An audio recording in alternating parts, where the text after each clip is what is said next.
My name is Katie Panos. I'm a certified journeyman farrier from Brooklyn, Connecticut. You know, the very essence of the mental game is this. The only reason an event matters is because we make it matter. Welcome to the Mullins Farrier Podcast. I had a soccer coach, and he always said, we are going to be the fittest team always out there. Because in the moment, you don't want to be worried about being tired. You want to be focused on the soccer game. Right. Which is what's going to translate for me, hopefully, in the CJF, is that I'm not worried about being tired. I can focus on the task at hand. And granted, he was like, get your specimens made. 3 months before you take your exam, get all your AW specimens made. And it's good to have other people putting that pressure on you as well. Sometimes if it's a single journey, and you've not got mentors that are coaching you, helping you, you kind of rest a little bit. At some point, take a moment and just take a few steps back away from your toolbox, away from where everybody's got their tools at, and it's carnage, and to go, just take a step back and just look. That's what it's all about. I went to Mount Mowbray, the Army school. It's been around for years. I can still remember walking through the doors the first day. It's this big forge with big oak block wooden floor, 7 fires, anvils, and everything else. It's a fantastic facility. And I remember walking in there thinking, wow, this is where I want to be. I like it. I think it keeps you every day, keeps my standards a bit better, keeps me trying to keep on top of stuff all the time. And I enjoy it as well, You come to these things and you chat about horseshoeing to folk and what you're doing at home, and you talk about horses you're shoeing and problems you have, and it's not just the actual competing, it's such a great source of education on lots of different levels. Most people that I know in this industry only want the best for the other people in the industry, which is a pretty cool thing. Welcome, everyone. Please bear with the voice as I caught myself a bit of the influenza at the summit. It seems that I catch something at every farrier conference I go to. Today's episode is a special PSA, so I'm releasing it on the regular unpaid feed as well to support my friends at the American Farriers Association and their continuing efforts to offer the most value to their members and improving the industry as a whole. And now for a little shopkeeping. I failed to mention this in my intro to the last episode, but a huge congratulations is due to this year's well-deserved inductees into the Farriers Hall of Fame. Travis Burns, Wesley Champagne, Nigel Fennell, and Dusty Franklin. This was such a star-studded list that I was actually surprised that most of them weren't already inducted. The combined contributions to our industry from these gentlemen could not be overstated. So thank you all, and congratulations. And now for today's interview. As with many of my recent interviews, it seems, this one has been in the works for a while. I first floated the idea of interviewing Katie at least 3 years ago, and although she was open to the idea, the timing never seemed to work out. This year at convention, however, Katie sought me out and said, I'm ready, and I've got some exciting stuff to share about the work we've done with the research committee. So we found ourselves an empty conference room and hit the record button. As you will hear, Katie's a very intelligent woman who doesn't shy away from a challenge, and her unique background from her previous life as a scientific researcher has made her the perfect person to train us farriers in the scientific design, so we can back up our basics with hard science. As you will hear, Katie's quite excited about what she and Doug Russo have been able to achieve with their efforts on the research committee of the AFA. I hope you enjoy this conversation as much as I did. And how did you get your start as a farrier? I was burnt out working in a lab, and my brother's hunting buddy is one of the Morgan shoers in New England, and so I just went out for a day and shot with him, and You got hooked? I got hooked. So tell me about this world you worked in before shoeing. I went to the University of New Hampshire for a bachelor's in biology, kind of thinking vet school, but not like I'm a diehard vet path. And my undergraduate advisor invited me into his lab, and I kind of got hooked on the hard science. Okay. And officially made the switch, I think my junior year. I was like, nah, I kind of want to just do research. That's cool. And the path to be a researcher is a lot cheaper than the path to be a veterinarian. And I didn't grow up barely comfortable. And so taking on that load of debt was like nerve-wracking if you're thinking about like vet school. So after UNH, I got a job with Sunit Agrawal at Boston Children. Okay. And I got super lucky. I think Sunit is probably one of maybe 10 researchers at Harvard Medical School that is in it for the hard science. Oh, okay. And he just As took opposed to what? politics. Oh, really? Academia is just rife with how do I get ahead? Oh, okay. And so it's hard. It's a tough environment. There's a lot of incentives to do some pretty shady things. The way that the system is built, and I saw a lot of shady things, but Sunit was always on the straight and narrow, and he was very much about the basics. And I think that influences a little bit of my mania for the basics in my everyday shoeing work, to be honest with you, Right. because I just, from that early young adult phase, got this very much like, we need to go back to basics, even in complex research. Right. So that was cool. I set up his lab with him. When I interviewed, the floor was blank. There was no benches, there was no cabinets, there was no anything. It was just a blank space. And So we you just built the lab together. So that was Ground up, basically. yeah, education. so that was like pretty cool.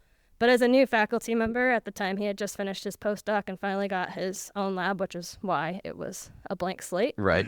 Yeah. And it was hard. He had to basically use every ounce he could get out of us, and I burnt out. Did you? Okay. Yeah, it was cool. I still keep in touch with him.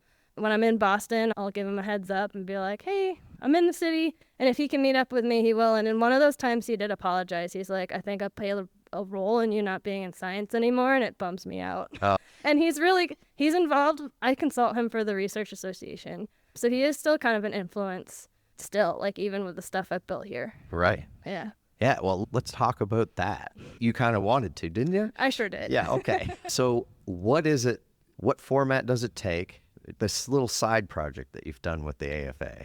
Yeah, so when I ended up going to Michigan State for a PhD in bone biology, and the politics was evident that it wasn't going to go away. It wasn't just like a Boston thing, right? It was in Michigan too, and I was really enjoying shoeing because I had been shoeing on the side during my graduate work, and I just decided to get brave and go for that instead. And I didn't want to give up science entirely because it's one of the things I'm like naturally good at is scientific design. And so when I saw that Doug was the chair of the research committee, I reached out to him and I was like, hey, do you need help? And he was like, oh God, yes. And I didn't know him super well at the time. I had met him a few times in person at the Michigan certification and the contest and stuff. But I went down to his place in Iowa. He had just moved down there. And I just spent a weekend teaching him what the scientific method was and why. Okay. And it was really cool because he got it real fast. And in that weekend, we hashed out what we now have for the grants program. And what's really cool to me about the AFA is that they're just like, yeah, man. You Support you all the way. Yeah. They're like, you want to put the work in? Have at it. How much is it? Oh, it's free? Okay. Yeah. So I can't think of any other place or institution or whatever I've been where you can just implement your ideas like that, which is something I think a lot of us take for granted. Yeah. If you don't know any different. Right. Yeah. So we designed this. At the time, Martha wasn't the executive director. It was still Beth. And she played ball with us. And she was like, all right, well, if you want to use the funds that way, then that's fine. We'll tell the Animal Morris that we're not going to have this partnership so that we can build our own funds. And at the time, the money was just in a regular bank account. So we had $40,000 that people had donated since the 1980s just in this regular bank account. Okay. And I was like, okay, the first thing we're going to do is we're going to figure out what type of investment account Yep. we're going to use, and we're going to put that $40,000 in an investment account for a nonprofit. Right. And Doug, thank God, took care of that side of it. And I should get you to say Doug's last name. Oh, Russo. Yeah. Yes, okay. Doug Russo, certified journeyman Farrier, AWCF. I got to use you for his introduction whenever I interview him. Yeah, so he took that part on, which was great because I am so bad with legalese or finance speak or whatever. And my brother actually works for Fidelity. Oh, really? And I was like, Sam, can you define this term or tell me what this account is? And he would be like, no, I'm going to go to jail. Insider trading. And I'm like, I'm not going to define a term. Like, what are you talking about? And so Well, that wasn't a good resource then. No. So yeah, Doug was like, I'll take care of this. You just work on the science stuff. So we're a pretty cool team in that regard, because No it is kidding. like truly 50-50, which is pretty awesome. No kidding. So yeah, he took care of that side. We have now, I believe every year we've made more money than we've given out, Wow. which has been great, because in the future that means as projects get more complex with knowledge, then we'll have more money to address it then. And now when we have simpler projects that need to be done in order to establish pieces for those larger projects, they're on the cheaper side. So it works out for us in that regard. And what format does this take with the actual research grant? Yeah, so we spent a lot of time thinking about that, because the Farrier community is so heterogeneous when it comes to their education. Right. We have people who are homeschooled, and we have people who graduated from high school. We have people who graduated from college. We have all the way up to your Simon Curtis, who has his PhD, or Mark Caldwell. Those guys obviously know something about the scientific design. Even Travis Burns was our first grant award. And, okay, do I have to do the first part? I know how to do this. We're like, just bear with us, please. And he did bear with us, and he was a great first sport, and he definitely paved the way for everyone else. So what happens is we divided it into 2 steps. And what that does is the first step, farriers get to come with us with an idea. And we guide them and we shape that idea through the first step. And then we ask for 4 components of the whole grant for them to submit in about October. And then if that idea is a viable thing that we can apply the scientific design to, then we pair them with an academic mentor. And if they already have one, that's cool. We do vet them. Lydia Munn, for example, was brought on with Cody Bogart, and she had not done research before. And so what we do in that situation is we invite them to stay along, but then we assign them another academic mentor that's published before. Oh, okay. Right? We don't exclude anybody, but we want to make sure that projects are mentored by people who have been through publishing. Right. Because ultimately, it doesn't matter if you do the work if no one knows about it. So you gotta publish it at the end. Right. Okay. Yeah. So they do that first part. We pair them with a mentor, and then with the help of the mentor, they do like a formal grant application, like you would in the sciences. But obviously, I tell the reviewers to think about it like it's an undergrad research project, so that they're not roasting people that have 3 months of training. Right. Yeah. Okay. Because that's not fair. Right. And then we have reviewers score the grants. There's usually 2 academic reviewers and 2 farriers. I've trained a handful of farriers in the scientific method so that they know how to review the work, and they give a industry perspective of relevance, and then the academics give your scientific design, feasibility, all those components. Right. And then the highest scored are the ones that we grant money to. And then they go through the project. Yep. In publishing it, what form does that take? So When does it get published? They do one layman's terms piece for the farrier community that's easy to understand. Okay. And that's mostly been No Foot, No Horse, which is great for Heather. And then we also do, most of them will present at convention. In fact, I think all of them that have completed a project have, yes, they have. So yeah, so they've all done the oral part, the written part, and then most of them are working in press on their actual real life academic part. We last year launched academic barrier journal. We're the only one. Oh. Yeah. I think a lot of them were waiting for us to do that so that they can publish in that. So we finished the lawyer stuff a few months ago, and we sent out a call for abstracts. So now we're just waiting for things to come in. And so how often would this be published? Yeah, so that's the tricky part about the grant system and the journal is we knew it was going to be slow.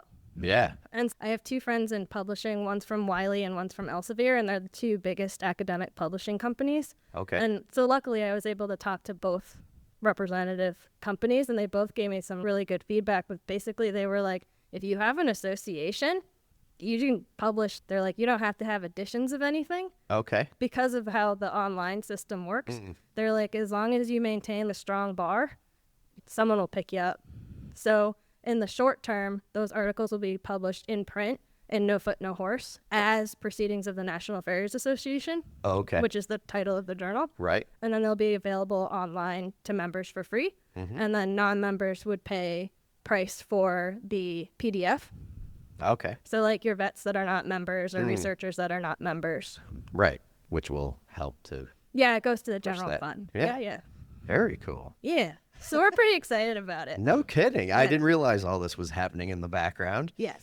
I always find it really interesting. A lot of farriers, the ones who weren't fortunate enough to just discover at 12 years old that that's what they wanted to do, they took this different path, ended up as a farrier, but then brought along what they'd learned ahead of time. You are the epitome of that in this project. Yeah, I think that makes this industry really cool. And what's funny is I have a young apprentice. She's 17. She decided at 13 she was going to be a farrier. Right.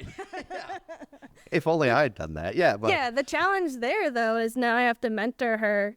I always have my bachelor's to fall back on, but she doesn't want to go to college, which is fine. But if you get hurt, what are you going to do? Yes, exactly. Yeah. And so we talk about that a lot in the truck, having a backup just in case. She's a little stick. Shout out to Tegan Hoover.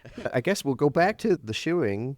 So did you do an apprenticeship or did you go to school after that?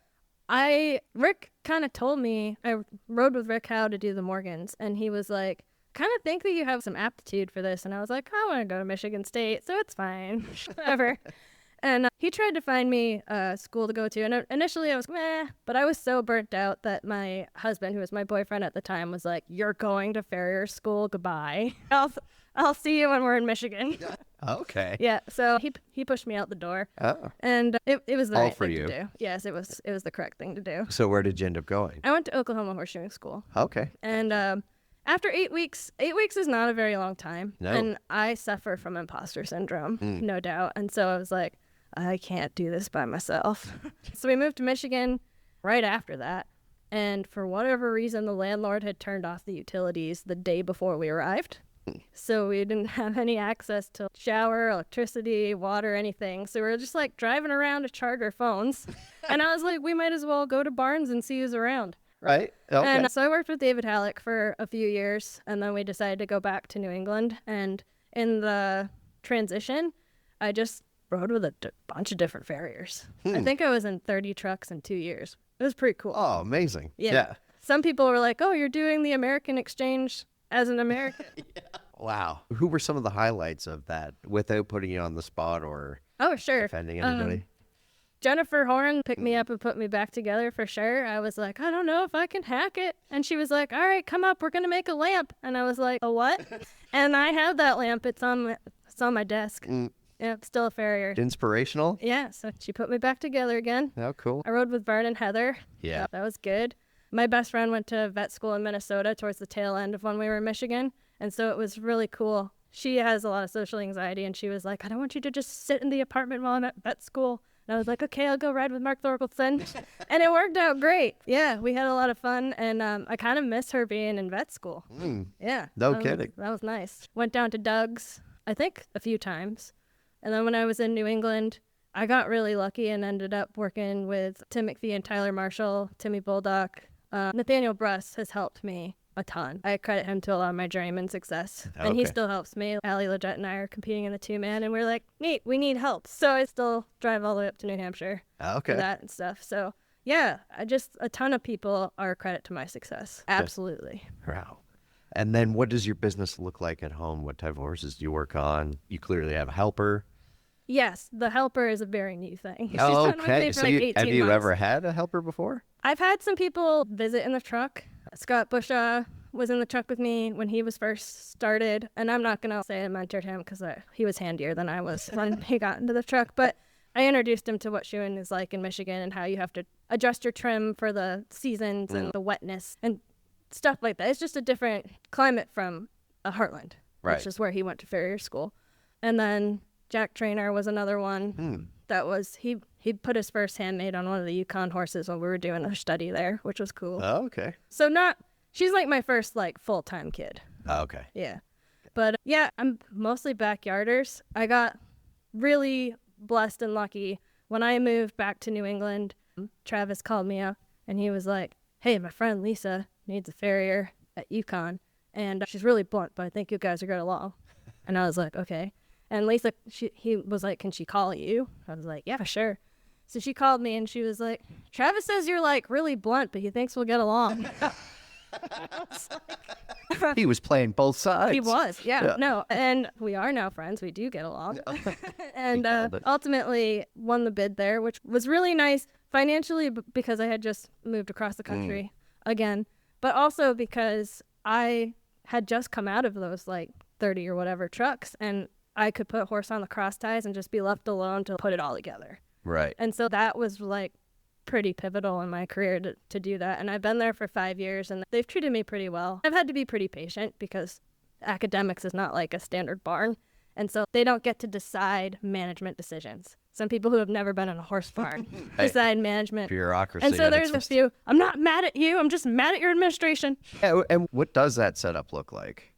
So they have 70, 75 horses, about, I think, 30 to 40 are riding, and then the rest are in the breeding program. Okay. They have a polo program. They do need polo horses, so anyone listening that would donate polo horses, they would love that. And they have all the standard college teams. Some of them are off campus, some of them are on campus. But it's a pretty neat program overall, and I get a lot of trust because I had Travis's recommendation. And I think I've been able to do right by him. Yeah. I think so. You're still there. I ask for help when I need it. Yeah. But I do see a lot of kind of cool things because they take donations. They're not allowed to go out and buy horses. And obviously everything's broken in some capacity. Right, yeah. Yeah. One way, shape, or form. Yeah. The stuff that's born there is sometimes broken too, but That's everywhere. that It happens. seems to be, yeah. So yeah, that part's been fun. And she allows me to teach a lot, which is nice, and that's been nice for Tegan as well. But yeah, Tegan I just got lucky with her. I saw her wandering around Doug Russo came to New England to give a clinic, and it was a skills day, and she obviously had no idea what she wanted to do. And I was like, let's shoe a horse. And she was like, I haven't shot a horse in 2 years. I'm like, it's a great day to shoe a horse. And so she shod my old Morgan mare, and she did sticker, and Trinity was like, all right, try again. And she's been with it ever since. I think she was with me for a month, and I was like, do you want to compete? I mean, I think you just have to accept that you're not going to do well. And she was like, yeah, let's do it. Okay. She sure did. And has competing played a big role in your life, or is this something you just dabble in? It would be really cool to do it more often. I struggle with some health issues, and so it's been really hard for me to find a line between safety and performance. And there's a little bit of frustration when I have a good day and I know what my ability is, and then I show up on the day and I have a bad day, and it just feels awful and it looks awful, and then you get feedback on something you know is awful. And it's tough. I've tried really hard to figure out how I can make my body perform better. So that's both through lifestyle and pushing doctors to do something or whatever. And I'm competing in the 2-man at convention. So we'll see how that goes. But the 2-man stuff is easier for me. Working individual pairs is really difficult I lose fine motor control. Okay. And so pairs. Is that within the time of doing them, you'll lose it? Or is it just sporadic? You can't really account for when? It's about the first 10 minutes.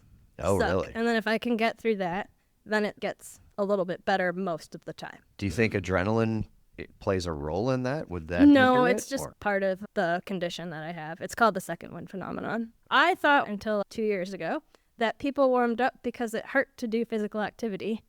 I had That was just your reality. Yeah, because I just am in pain for the first 10 minutes of physical activity. Like a joint pain or muscle pain? Muscle pain. Okay. Yeah. I don't have access to my glycogen stores like everybody else does, so it uses my blood sugar, and then you get a lot of pyruvic acid in your hands. Okay. And That's hence your motor skills. My motor skills. Yeah, I thought it was the other thing I have, which is cystic fibrosis. It's the mild form, but I was like, yeah, oxygen. My muscles aren't getting oxygen. This is why I'm tying up. And I went to a geneticist who was trained by the same people that I was trained by. And I told her, she was like, just humor me, just tell me what happens. So I was telling her what happens, and she was trying not to laugh at me. And I was like, what? She was like, oh, I think you have a glycogen storage disorder. And because horses, I was like, oh, great. So I eat a lot of grapes to keep my blood sugar up, and that mitigates the pain, but not always the fine motor control. Really? Okay. Why grapes in general? They're easy to just shove in your mouth, and there's some fiber with it, so they're anti-diabetic, and with running your blood sugar high all the time, you run the cusp of that if you did it with if grapes white aren't sugar. cutting it, I do have candy all the time. Oh, okay. So if they're not cutting in, I just need the straight up sugar. I just need to like get my blood sugar up. Then I literally have my backpack next to me full of Skittles. Oh, okay. Yeah. Really? That's the go-to, Yeah. Skittles? Yeah.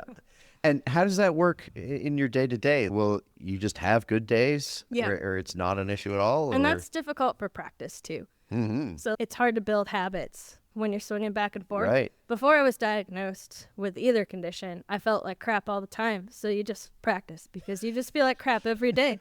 And so in some ways that was easier. Right. Not that I wish that I was there. I Right, don't. yeah, I yeah, would yeah. much rather have much less bad days. But in terms of like habit building, it does. It definitely messes with me. But day to day, if I'm not on the clock, it's generally fine. UConn got an $85,000 donation horse, and I had it pulled apart in the front end. I had finished the hind end, and the shoes were fit up. I just hadn't nailed on yet. And I think I was clipping the shoes, and I tied up. And when you tie up, the day's just over. Really? And Tegan hadn't nailed up for me yet. Outside of that one time she shot my own Right, horse. yeah. And, Which didn't go 100% the way it the way that planned. she might have wanted Yeah, it to. yeah. Yeah.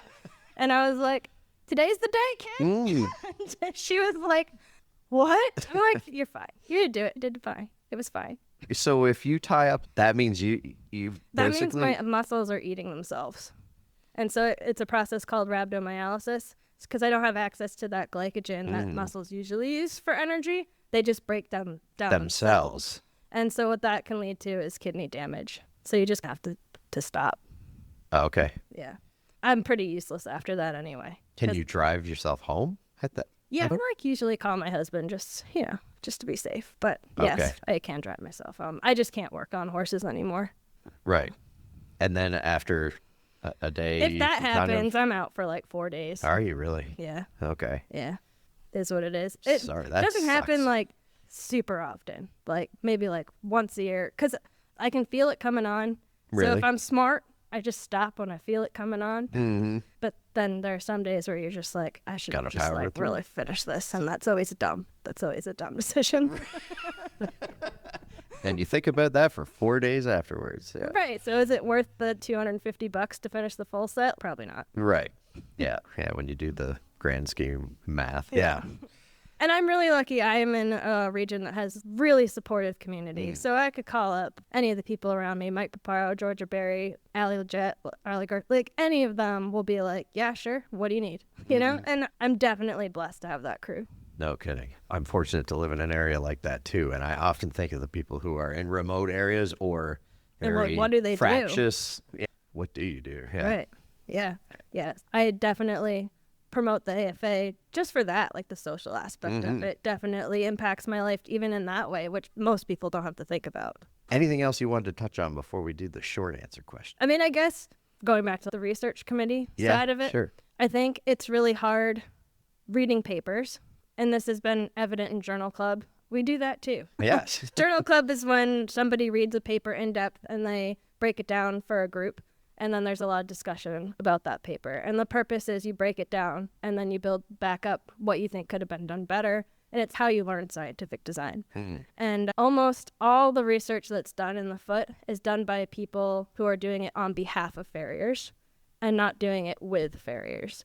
And it's really evident when you're a farrier and you're reading these papers because a lot of them either have nothing to do with everyday work. Right. Or you're like, where's the trim and shoe protocol to know how to interpret this? Like, I Right. can't Yeah. interpret this without knowing what that foot looked like. Right. And I am going back to the basics hound. I am still like that today. And I tell people all the time that I don't have to have a hot take about horseshoeing. The basics have worked for hundreds of years. I just need to know how to do it well. But I would like to know why it works. Right. And so our research program is built around the why basics work. And I think a lot of the times it's easy to be like, oh, there's this sexy new mechanic that we can Yep. apply to the foot. Yeah, and it's we're gonna do change like a lot everything. of research about it. And I think there's a place for a lot of tools, but we don't understand how the basics work. Right. And I think that we should start there. Mm-hmm. And I think it's important for especially farriers who are more, oh, I just do my thing. I don't have to think that high about it. Like, we are hearing you, right? We're hearing that you are shoeing horses well. And we're trying to basically provide information to the rest of the world as to why what you do is working. Right. That's really cool. See, I'm glad I asked you if you had anything else you wanted to say. This is the Stratum Tectorium. Short answer questions brought to you by Out West Design and Fabrication. Your choice for Farrier rigs. Out West supports this podcast by supporting those who can't afford the subscription with the scholarship option. Check them out on Facebook at Out West Design and Fabrication. Your favorite book Oh, man. or books? Yeah, I actually read a lot. I So- never would have guessed. I actually don't do very well with textbooks. Really? It's really hard for me to get information out of textbooks. Yeah. So you're a fiction I am a fiction person. reader. Yeah. Really? Yeah. There are a So lot where of do you do? You've revolved your entire life around reading research papers, yeah, but you it's don't get a hard lot for out me. of textbooks. Yeah, and reading those papers can be hard for me sometimes. A lot of times when I'm explaining it to a farrier, I was trained in this for 10 years. I didn't just read a paper in undergrad and I was just like, I get it. This is Yeah, this you is know, my jam. and then in the same way that a kid in farrier school who's never seen steel before just says, I'm going to build a roadster today and it's going to be a 10. It doesn't work that way in what I was trained in either. And I was really good at the bench work and reading the papers was harder for me. Okay. Just in the same way that the footwork is really easy for me compared to the forge work. Right. Yeah. So what pushes you? You've leaned into something that you struggle with. What do you think drives that? Is it the end result of knowing what you can learn from reading those research papers? Yeah, I mean, it's part of it, right? You can't separate it from the bench work. They have to go together. Like Right. I said, Just it like does trimming and shoeing. Yeah, like I said earlier in the interview, if you're doing a project and you don't publish it, it doesn't matter. Right. Yeah. And that's actually one of the things Sunit used to tell us all the time in the lab too. He would be like, I don't want to hear anybody say that they got scooped before they published, because until you published, you don't own it. You might Okay. have that idea, Mm-hmm. but you don't own that idea until you publish it. Okay. And so it's a part of it that you can't separate. Right. But just because it's harder for me doesn't mean that I'm just not gonna do Not it. gonna do it. Right. It's just it seems like you've just done it at such a large scale and bringing it to so many people by doing what you're doing. Well, I think part of the reason why it's been easier for me to bring it to the AFA is because when you struggle with how to do it yourself, you understand that yeah. other people who haven't had your training are going to struggle with it too. So how do you break it down in a way that's approachable? Because I get a lot like, oh, I'm not worthy, or like, I'm not smart enough. And science isn't really about being smart, to be honest. Science is about being stubborn, because you're going to fail a lot. And I don't really know another group of tenacious people or more tenacious people than farriers. Right. Yeah. So we I fail just- all the time and yeah. keep coming back. Yeah. Right, and that science is similar in that regard. Mhm. I think when I was at Boston Children's, 3 months every day, I tried different variations of the same experiment to get not the results I wanted, just the assay to work. For 3 months, just banging my head against the wall. Right. And similarly to farriers, what got me out of it is one day I was bitching to one of my collaborators and I was just like, can't get this freaking thing to work. And he was like, oh, well, what are you doing? And I told him what the assay was. And he was like, oh, my buddy developed that. You just show me what you're doing. And then that day it was done. A little bit of communication could have saved you a bit of time. Well, no different than Exactly. Yep. here. Yeah. Yep. So there are a lot of parallels. Yeah. No kidding. Which you wouldn't have thought Yeah. as an outsider looking in, but that's really cool. Favorite brand of nails? I've always used Liberty and I just haven't strayed. Okay. Yeah. Yep. What shoe sizes do you generally have to stock the most of? Ones and twos. Okay. What kind of horses do you work on typically? Backyarders outside Right. of Yeah. Yukon. Yeah. So they can be varied breeds. Then. Oh, yeah. Yeah. Okay. Especially Michigan was interesting because it was like Arabs, quarter horses, and paints. Maybe some thoroughbreds. Oh, really? Okay. And then moving back home, it's truly everything. Yeah. Yeah. Favorite make of rasp? I've been using the Heller Legends with the green tang. Okay. Have they been bunging up on you? They do. Yeah. I just have a wire brush. Just keep it beside it. Yeah. What is your dream farrier rig? I honestly have it, and it's nothing special. I don't have a grinder in it. Really? Yeah, I hammer boxed everything. Hmm. I had told myself that after the journeyman, I was going to get a grinder, and I passed the journeyman in 2019. I'm just I still don't have one. It's just a Toyota Tundra with an ARE cap, and I bought this little slide out from a Stonewall from Chris Deal, like way back. I think that was 2017. It's been in 2 trucks now. Right. And one of my clients built me a steel shoe rack that's the brake for that.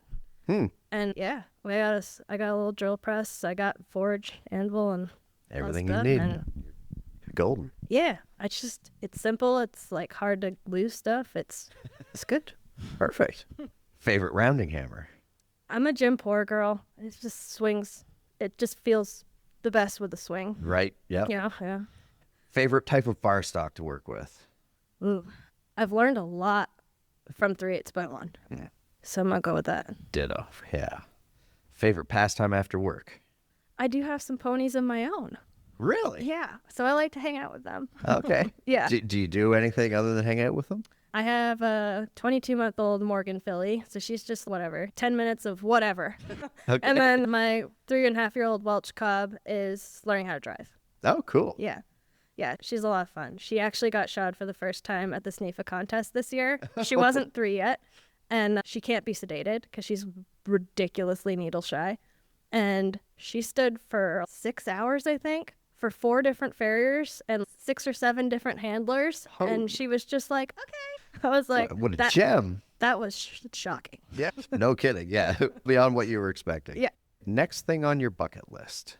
If I can get my body to be in a more consistent place, I would like to try the AW. I'm not in a place where I know if that's realistic or not. I am going to attempt the FE in 2026. So that's like a bellwether for me. Okay. Yeah. Good for you. Favorite brand of keg shoe? I use those Conforge keggers. Do you? You can do anything to them. They're pretty easy to put clips on. I can test myself with them a little bit. I try to pick something every year to focus on. This year was heel fit. So because they're a round heel, I can practice putting different heels on. Right, different checks and stuff. Yeah. And do you do that with your hammer too then? Yeah, I do. Wow, man, you're hardcore. Ideal number of horses to shoe all around in one day? Or I'm like toast after 2 usually for all the way around. Yeah. I mean, it is what it is. Yeah. I can do quite a bit of trims though. I can hang with trims. See, I struggle more with trims. Do I you? find the up and down of the forging, at least I get up. Yeah. The trims, I just find it's continuous. I think it's the upper body stuff. with the Okay, for shoe. you. Yeah. Okay, yeah.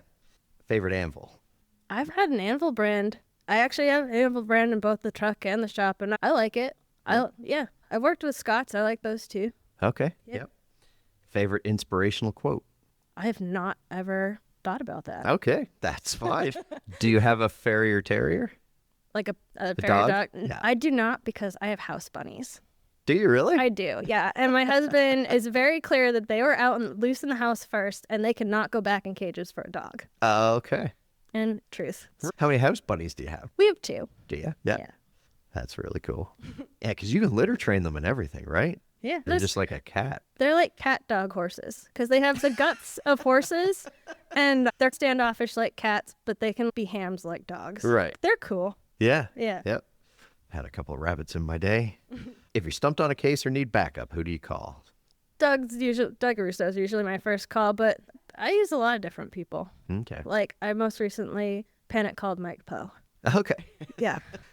Yeah, it's good to have a list. Yeah. Do you have a favorite shoe or package for mystery lameness? I always I go back to the basics. So what does a good basic shoe job do? And if it's not going to do it, then do we add a leather pad with some extra soft dental and pressure material? And I like to go stepwise, because I've been trained to reduce That's right. variables. Yes. And so Doesn't I just surprise revert me. to my lowest level of training. You see, don't throw the kitchen sink at it. No, that would be very stressful for me. Right. Start to twitch. Favorite method of soothing aches and pains? I do the Epsom salt bath thing. Yeah, I like that. I also live on a heat pack in Okay. winter. Yeah. Do you find the winter harder than the summer? No, the summer it's bad, because it's humidity kills me. Oh, really? Okay. Yeah. Yeah, summer's definitely worse. Okay. Favorite drink? Are we talking like alcoholic or just Either. anything? Yeah. I like a good chocolate milk. Do you? I do, yeah. That might be a first for an answer on that one. Favorite song or genre of music in general? Oh, Oh, these favorite questions are so hard. I have so much apathy. I like sweater weather I think it's by the neighborhood. Oh, okay. Do you work out? I do. Actually, by far what makes me the most sound is I started going to a powerlifter trainer once a week. Oh, really? And I've asked him, what do I do for homework? And you do homework every day. I don't think, get out of here. Tegan actually joins me, and we're there on Tuesday mornings at 9 o'clock. That's our your place routine? to be. Really? And it's made all the difference in the world. That's cool. Yeah. Yeah. Okay. I have so many less aches and pains. Okay. Yeah, it's always amazing the things that you don't think would. It's counterintuitive. Yes. But what he explained to us is that humans in general will curl forward as they age. And we are always forward on top of it as farriers because we showed him how we live. And he was pretty appalled by it. And so he changed all those muscles that want to curl forward so that it balances you, which gives you something to compensate with. That's pretty cool that he actually took that holistic approach to it. He's wicked cool. Yeah. Yeah. Wyndham County Fitness. He's Okay. a cool dude. He actually, I didn't know this when I signed up, but he has the most competitive powerlifters out of his gym in the country.